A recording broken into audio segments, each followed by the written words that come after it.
Le CESAD, c'est un service d'éducation et de soins à domicile qui vise à accompagner des enfants qui sont en situation d'inclusion scolaire ou plus globale, sociale bien entendu, avec une équipe qui se déplace sur les lieux de vie de l'enfant pour pouvoir l'accompagner à être davantage autonome. Par exemple, ce lycéen est en situation d'apprentissage en locomotion, c'est-à-dire qu'une professionnelle spécialiste vient l'aider à prendre des repères pour qu'il puisse se déplacer davantage seul. Nous travaillons donc sur l'autonomie de la personne que nous accompagnons. Aujourd'hui, j'ai juste pour l'instant fait où se situaient les bâtiments les uns des autres et observer un peu quels sont les trajets possibles à faire et comment les faire et quel est le meilleur moyen de les faire. Il est en inclusion individuelle dans une classe normale et on lui apporte des outils de compensation pour justement qu'il s'inscrive un maximum dans son quotidien avec les autres. Sandrine m'aide à prendre des repères qui pourraient m'aider, les repères qui semblent le plus judicieux à prendre,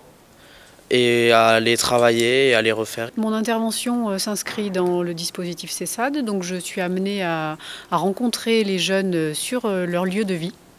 Donc dans le cas de Johan, il s'agit de son lycée, pour, comme il l'a très bien expliqué, l'accompagner dans une autonomie maximum sur les trajets à l'intérieur du lycée, mais aussi plus tard à l'extérieur du lycée, pour qu'il gagne en autonomie, en sécurité, qui se sentent à l'aise dans ses déplacements. Méga est née malentendante. 2 ans plus tard, elle a été appareillée. Je ne pensais pas du tout que Méga allait parler normalement. Et là, grâce à ces personnes-là, aux professionnels qu'ils ont, en fait, Méga a beaucoup évolué et c'est énorme. Pour moi, je suis très contente pour Méga et très heureuse.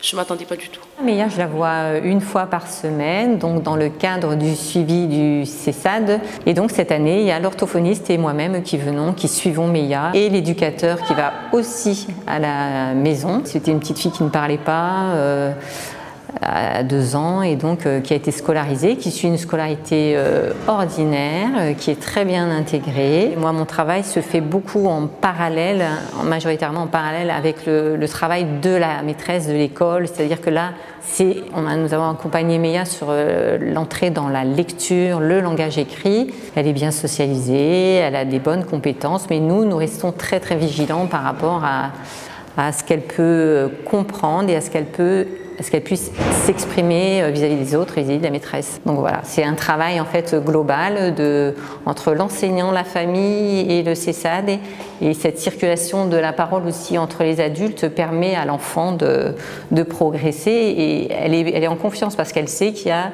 un ensemble d'adultes, de personnes qui l'aident par rapport à son handicap. C'est énorme, c'est énorme. Là, s'il n'y aurait pas tout ça pour Méga, non, elle n'en serait pas là.